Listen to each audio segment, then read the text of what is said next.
ಆಕಾಶವಾಣಿ ಮೈಸೂರು. ಕೇಳುಗರಿಗೆಲ್ಲ ನಮಸ್ಕಾರ. ನಮ್ಮ ಆರೋಗ್ಯ ಕಾರ್ಯಕ್ರಮಕ್ಕೆ ಸ್ವಾಗತ. ಕೇಳುಗರೆ, ಅಂತಾರಾಷ್ಟ್ರೀಯ ಯೋಗ ದಿನದ ಸಂದರ್ಭದಲ್ಲಿ ಆರೋಗ್ಯಕರ ವೃದ್ಧಾಪ್ಯಕ್ಕಾಗಿ ಯೋಗ ಈ ಕುರಿತು ಸಂವಾದವಿದೆ. ಭಾಗವಹಿಸುತ್ತಾರೆ ಮೈಸೂರಿನ ತಜ್ಞ ಆಯುರ್ವೇದ ವೈದ್ಯರು ಹಾಗೂ ಯೋಗ ಚಿಕಿತ್ಸಕರಾದ ಡಾಕ್ಟರ್ ಎಎಸ್ ಚಂದ್ರಶೇಖರ್ ಹಾಗೂ ಡಾಕ್ಟರ್ ಬಿ ಗುರುಬಸವರಾಜ. ಪ್ರಸ್ತುತಿ ಎನ್ ಕೇಶವಮೂರ್ತಿ. ಡಾಕ್ಟರ್ ಚಂದ್ರಶೇಖರ್ ಅವರೇ ನಮಸ್ಕಾರ. ನಮಸ್ಕಾರ. ಡಾಕ್ಟರ್ ಗುರುಬಸವರಾಜ್ ಅವರೇ ತಮಗೂ ನಮಸ್ಕಾರ. ನಮಸ್ಕಾರ ಸರ್. ಆರೋಗ್ಯಕರ ವೃದ್ಧಾಪ್ಯಕ್ಕಾಗಿ ಯೋಗ ಅನ್ನೋದು ಈ ಬಾರಿಯ 12ನೇ ಅಂತಾರಾಷ್ಟ್ರೀಯ ಯೋಗ ದಿನಾಚರಣೆಯ ಘೋಷವಾಕ್ಯ. ತಮ್ಮ ಚಿಂತನೆಗಳೇನು ಡಾಕ್ಟರ್ ಚಂದ್ರಶೇಖರ್ ಅವರು? ಇವತ್ತು ವೃದ್ಧಾಪ್ಯ ಅಂದರೆ ಒಂದಲ್ಲ ಒಂದು ಕಾಯಿಲೆಯಿಂದ ನರಳುತ್ತಾ ಇದ್ದಾರೆ. ಅನೇಕ ಕಾರಣಗಳಿದೆ. ಅದಕ್ಕೆ ಲೈಫ್ ಸ್ಟೈಲ್ ಡಿಸೀಸ್ ಅಂತಲೂ ಹೇಳ್ತೀವಿ. ಮನೆಗಳಲ್ಲಿ ಕುಟುಂಬಗಳು ಒಗ್ಗಟ್ಟಾಗಿಲ್ಲ, ತಂದೆಗೆ ಊಟ ಸಿಕ್ಕಿಲ್ಲ ಅಥವಾ ತಾಯಿಗೆ ಊಟ ಸಿಗ್ತಾ ಇಲ್ಲ, ಅವಳೊಬ್ಬಳೇ ಎಲ್ಲೋ ಬೇರೆ ಕಡೆ ಇದ್ದಾಳೆ, ಯಾವುದೋ ವೃದ್ಧಾಶ್ರಮದಲ್ಲಿದ್ದಾರೆ, ಅವರಿಗೆ ಮಾನಸಿಕವಾಗಿ ಶಾರೀರಿಕವಾಗಿ ಜರ್ಜರಿತರಾಗಿರೋದ್ರಿಂದ ಅವರಿಗೆ ಈ ಯೋಗದ ಮುಖಾಂತರ ಏನಾದರೂ ಒಂದು ಅವರ ಮನಸ್ಸನ್ನು ಒಂದು ಸ್ಟೆಬಿಲಿಟಿ ತಂದು ಸ್ವಲ್ಪ ಮಟ್ಟಿಗಾದರೂ ಅವರಿಗೆ ಒಂದು ವೃದ್ಧಾಪ್ಯವನ್ನು ಚೆನ್ನಾಗಿ ಕಳೆಯೋ ಹಾಗೆ ಮಾಡ್ಬೋದೇನೋ ಅನ್ನೋದು ನಮ್ಮ ಅಭಿಪ್ರಾಯ. ಡಾಕ್ಟರ್ ಗುರುಬಸವರಾಜ್ ಅವರು, ವೃದ್ಧಾಪ್ಯ ಬಹಳ ವರ್ಷಗಳ ಮುಂಚೆ ನಮ್ಮ ದೇಶದಲ್ಲಿ ಗೌರವದ ಸಂಕೇತವಾಗಿತ್ತು. ಈಗ ಹಿರಿತನ ಅಥವಾ ವೃದ್ಧಾಪ್ಯ ಅಂತಕ್ಕಂಥದ್ದು ಶಾಪವಾಗ್ತಾ ಇದೆ.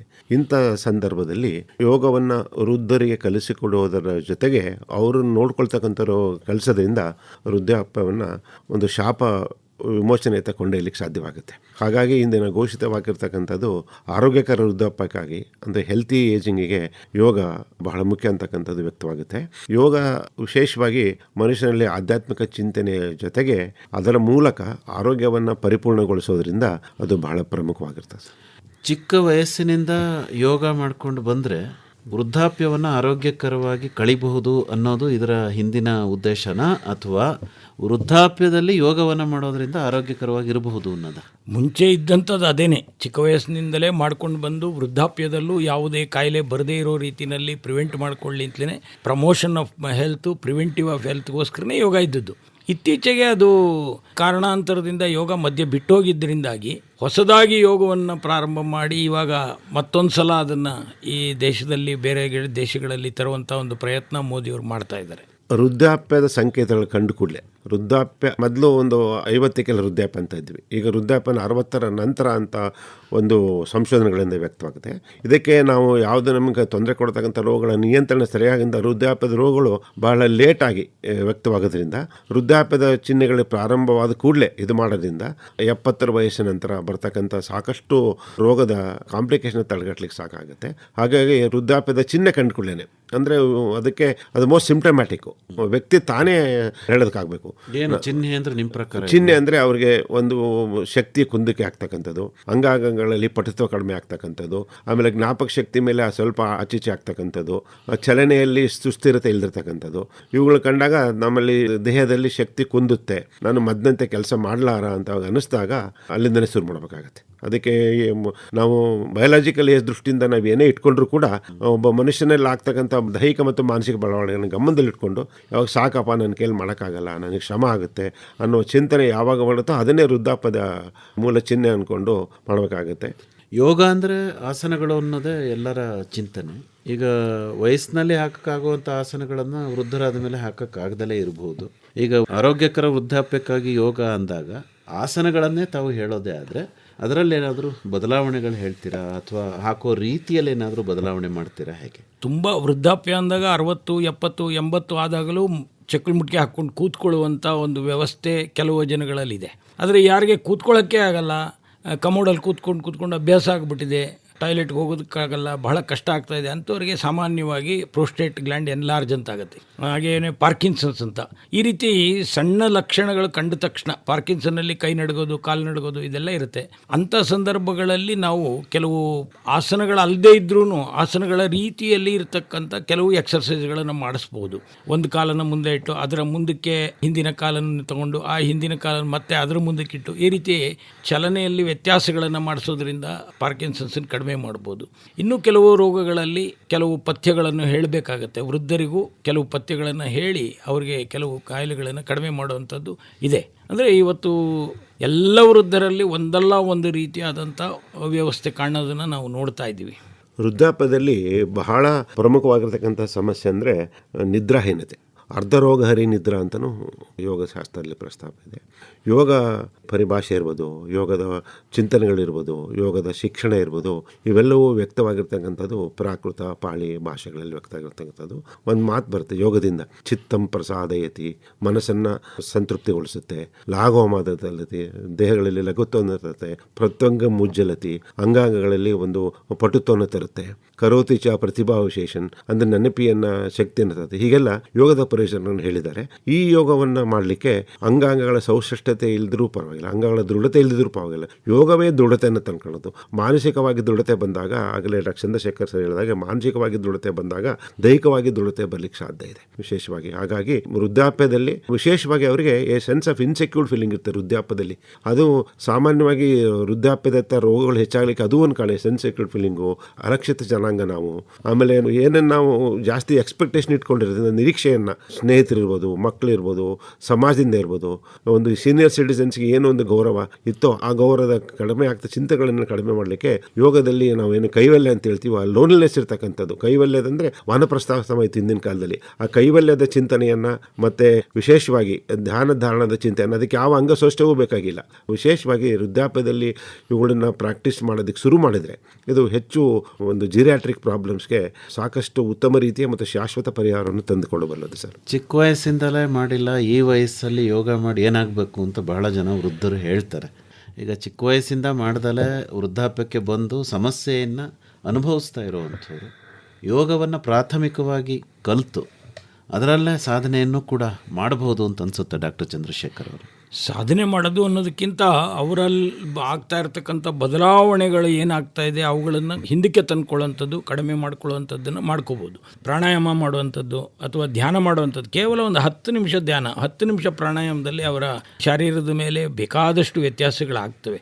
ಅನೇಕ ಜನರಿಗೆ ಹಾರ್ಟ್ ಪ್ರಾಬ್ಲಮ್ ಇದೆ. ಇವತ್ತು ನಮ್ಮ ಜಯದೇವ ಕಾರ್ಡಿಯಾಲಜಿನಲ್ಲಿ ಮಾಡ್ತಾ ಇರುವಂಥ ಅನೇಕ ರಿಸರ್ಚ್ಗಳನ್ನು ನಾವು ನೋಡಿದಾಗ ಯೋಗ ಬೇಕೇ ಬೇಕು ಅನ್ನುವಂಥ ಒಂದು ರೀತಿಯಲ್ಲಿ ಆಗಿದೆ. ನಿಮ್ಯಾನ್ಸಲ್ಲಿ ಮಾಡ್ತಿರುವಂಥ ಒಂದು ರಿಸರ್ಚ್ಗಳಲ್ಲೂ ಅವ್ರ ಗಮನಕ್ಕೆ ಬಂದಿದೆ. ಈ ಥರ ಬೇಕಾದಷ್ಟು ಒಳ್ಳೆಯದಾಗ್ತಾ ಇದೆ. ಹಾಗಾಗಿ ನಾವು ಪ್ರಾಣಾಯಾಮ ಯೋಗವನ್ನು ಅವ್ರಿಗೆ ಯಾವುದನ್ನು ಮಾಡೋಕ್ಕೆ ಆಗಲ್ಲ ಅನ್ನುವಂಥದ್ದನ್ನು ಈ ರೀತಿ ಪ್ರಾಣಾಯಾಮದ ಮುಖಾಂತರ ಎಲ್ಲೋ ಒಂದು ಕುರ್ಚಿ ಮೇಲೆ ಕೂರಿಸಿ ಧ್ಯಾನ ಮಾಡೋದರ ಮುಖಾಂತರ ಅವರ ಒಂದು ಇದರಲ್ಲಿ ಬದಲಾವಣೆಯನ್ನು ನಾವು ಮಾಡಿಸ್ಬೋದು. ಯೋಗ ಆಸನ ಅಂತಂದರೆ ಸ್ಥಿರ ಸುಖಮಾಸನ ಅಂತ ಒಂದು ಪದ ಬರುತ್ತೆ.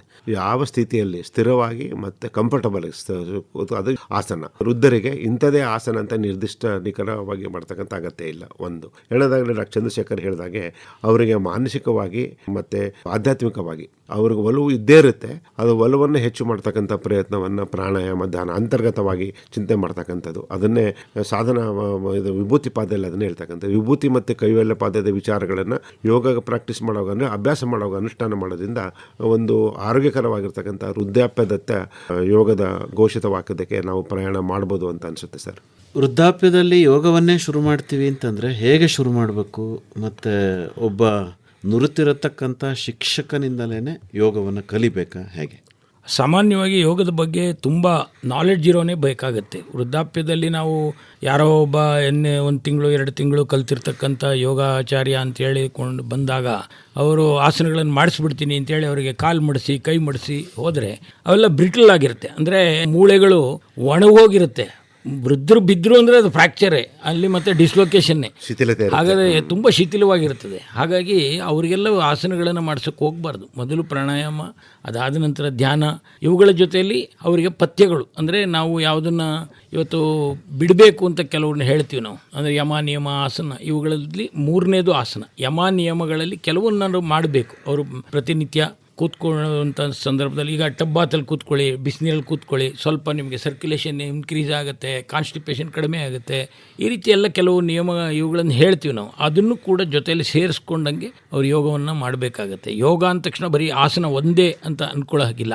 ಆಸನ ಬಿಟ್ಟೂ ಅವರು ತಮ್ಮ ಸುಸ್ಥಿತಿಯನ್ನು ಕಾಪಾಡಿಕೊಳ್ಳೋದಕ್ಕೆ ಆಗುವಂಥ ಬೇರೆ ಕ್ರಮಗಳು ಇದ್ದಾವೆ. ಆ ಕ್ರಮಗಳನ್ನು ಅನುಸರಿಸಬೇಕು. ಅದರಲ್ಲೂ ಯಾರು ಅಧಿಕಾರಿಗಳು, ಈಗ ನಾವು ಪ್ರಾಣಾಯಾಮ ಅಂದ ತಕ್ಷಣ ಎಲ್ಲ ಪ್ರಾಣಾಯಾಮ ಅವ್ರು ಮಾಡಬೇಕಾಗಿಲ್ಲ. ಸೂರ್ಯಭೇದನ, ಉಜ್ಜಾಯಿ, ಶೀತಕಾರಿ, ಶೀತಲಿ, ಭಸ್ತ್ರಿಕಾ, ಭ್ರಾಮರಿ, ಮೂರ್ಛಾ, ಪ್ಲಾವಿನಿ, 8 ಪ್ರಾಣಾಯಾಮ ಇದೆ. ಯಾರೋ ಒಬ್ಬ ಸೂರ್ಯಭೇದನ ಮಾಡ್ತೀನಿ ಅಂತ ಹೋದ ತಕ್ಷಣಲ್ಲೇ ಅವನಿಗೆ ತಲೆ ಸುತ್ತು ಜಾಸ್ತಿ ಆಗ್ಬೋದು, ತುಂಬ ಮೈಯೆಲ್ಲ ಬಿಸಿ ಆಗ್ಬೋದು. ಮೊದಲೇ ಅವನಿಗೆ ಹೀಟ್ ಇರೋಂಥವನಿಗೆ ಬಾಡಿನೇ ಹೀಟ್ ಇರುತ್ತೆ, ಅವನಿಗೆ ಇನ್ನೂ ಹೀಟ್ ಆಗ್ತಾ ಹೋಗುತ್ತೆ. ಅಂಥವನಿಗೆ ಚಂದ್ರಭೇದನ ಮಾಡಿಸ್ಬೇಕಾಗತ್ತೆ. ಯಾರು ಯಾವುದಕ್ಕೆ ಅಧಿಕಾರಿ ಅನ್ನೋದನ್ನು ಫಸ್ಟ್ ಅವನು ಗುರುತಿಸ್ಕೋಬೇಕಾಗತ್ತೆ. ಇವೆಲ್ಲ ಮಾಡಬೇಕಾದ್ರೆ ಸ್ವಲ್ಪ ಯೋಗದಲ್ಲಿ ಅನುಭವ ಇರತಕ್ಕಂಥ ಒಬ್ಬ ಶಿಕ್ಷಕ ಬೇಕಾಗತ್ತೆ ಸರ್.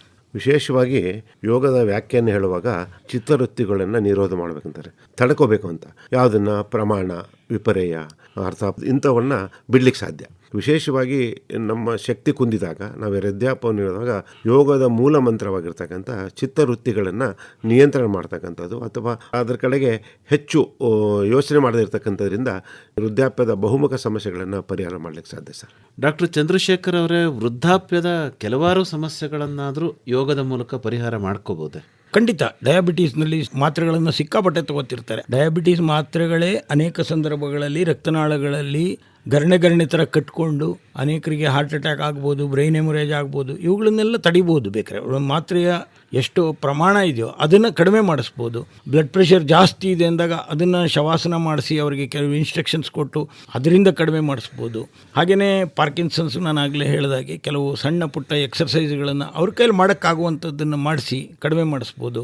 ಮಾತ್ರೆಗಳ ಪ್ರಮಾಣವನ್ನಂತೂ ತಕ್ಷಣ ಕಡಿಮೆ ಮಾಡಿಸ್ಬೋದು. ಇನ್ನು ಇವತ್ತು ಡಿಪ್ರೆಷನ್ಗೆ ಹೋಗ್ಬಿಡ್ತಾರೆ. ಡಿಪ್ರೆಷನ್ ಕೂಡ ಇವತ್ತು ಲೈಫ್ ಸ್ಟೈಲ್ ಡಿಸೀಸ್ಗೆ ಸೇರಿಸ್ಬಿಟ್ಟಿದ್ದಾರೆ. ಈ ಥರ ಖಿನ್ನತೆಗೆ ಹೋಗುವಂಥವ್ರು ಯಾತಕ್ಕೆ ಖಿನ್ನತೆಗೆ ಹೋಗಿದ್ದಾರೆ ಅಂತ ಕೇಳ್ಕೋಬೇಕು ನಾವು. ಅವರ ಮನೆಗಳಲ್ಲಿ ಆಗಿರ್ತಕ್ಕಂಥ ಅವಘಡಗಳಿಂದಲೋ ಅಥವಾ ಅವರನ್ನ ಬೇರೆ ಮಾಡಿರೋದ್ರಿಂದಲೋ ಈ ರೀತಿಯಾಗಿ ಅವರಿಗೆ ಒಂಥರ ಖಿನ್ನತೆ, ಏನೋ ದುಡ್ಡಿತ್ತು, ತುಂಬ ದುಡ್ಡಿತ್ತು, ಎಲ್ಲದನ್ನು ಮಗನ ಹೆಸರಿಗೆ ಬರೆದ್ಬಿಟ್ಟೆ, ಮಗ ಮನೆಯಿಂದ ಬಿಟ್ಟು ಓಡಿಸ್ಬಿಟ್ಟ, ಇವಾಗ ದುಡ್ಡು ಕಟ್ತಾನವನು, ಆದರೆ ನಾನು ಇವತ್ತು ಇಲ್ಲಿ ಒಬ್ಬನೇ ಇದ್ದೀನಲ್ಲ ಅನ್ನುವಂಥ ಒಂದು ಯಾವುದೇ ಒಂದು ಆಗಲೇ ಗುರು ಬಸವರಾಜ್ ಹೇಳ್ದಂಗೆ ಒಂಥರ ಇನ್ಸೆಕ್ಯೂರ್ಡ್ ಫೀಲಿಂಗ್ ಬಂದುಬಿಡುತ್ತೆ. ಆ ಫೀಲಿಂಗ್ ಬರದೇ ಇರೋ ರೀತಿಯಲ್ಲಿ ನಾವು ಅನೇಕ ಕಥೆಗಳನ್ನು ಹೇಳೋದ್ರ ಮುಖಾಂತರ ಬೇರೆಯವ್ರು ನಮಗಿಂತ ಎಷ್ಟು ಕಷ್ಟಪಟ್ಟಿದ್ರು ಅನ್ನೋದನ್ನು ಹೇಳೋದ್ರ ಮುಖಾಂತರ, ಹಾಗಾದರೆ ನಾನು ಅವ್ರಿಗಿಂತ ವಾಸಿ ಅನ್ನುವಂಥ ಒಂದು ಭಾವ ಅವರ ಮನಸ್ಸಿನಲ್ಲಿ ಜಾಗೃತಿ ಆಗುವಂತೆ ಮಾಡುವಂಥದ್ದು ಇದರಲ್ಲಿ ತುಂಬ ಅವಶ್ಯಕ ಸರ್. ಸರಿ, ಯೋಗ ಅಂತಕ್ಕಂಥದ್ದು ವಸುದೈವ ಕುಟುಂಬಕಂ ಅನ್ನೋ ಚಿಂತನೆ ಮೂಲಕ ಇರೋದ್ರಿಂದ ಯೋಗ ಸಾಮಾಜಿಕ ಸ್ವಾಸ್ಥ್ಯವನ್ನು ತರೋದಕ್ಕೆ ಅನುಕೂಲ ಆಗುತ್ತೆ. ಬಹಳ ಮುಖ್ಯವಾಗಿ ವೈಯಕ್ತಿಕ ಮತ್ತು ಕೌಟುಂಬಿಕ ಅದಕ್ಕೆ ಸಾಮಾಜಿಕ ಸ್ವಾಸ್ಥ್ಯವನ್ನು ತರೋದಕ್ಕೆ ವೃದ್ಧರು ಸಮಾಜದಲ್ಲಿ ಒಳ್ಳೇದು ನಡೀತಿದೆ, ನಮ್ಗೆ ಒಳ್ಳೇದಾಗತಕ್ಕಂಥ ಒಂದು ಪರಿಕಲ್ಪನೆಯನ್ನು ಅಥವಾ ವಿಚಾರವನ್ನು ಮನದಟ್ಟು ಮಾಡಲಿಕ್ಕೆ ಯೋಗ ಸಾಧ್ಯವಾಗುತ್ತೆ. ಹಾಗಾಗಿ ಯೋಗವನ್ನು ನಿರಂತರವಾಗಿ ಪ್ರಾಕ್ಟೀಸ್ ಮಾಡೋದ್ರೊಳಗೆ ಯೋಗ ಚಿಂತನೆಗಳನ್ನು ಕೇಳುವುದರ ಮೂಲಕ ವೃದ್ಧಾಪ್ಯದವನ್ನು ಆರೋಗ್ಯಕರದ ಗತಿಯತ್ತ ಕೊಂಡೋಗಬಹುದು ಅನಿಸುತ್ತೆ ಸರ್. ಅಂತಿಮವಾಗಿ ಏನು ಹೇಳಕ್ಕೆ ಇಷ್ಟಪಡ್ತೀರಿ?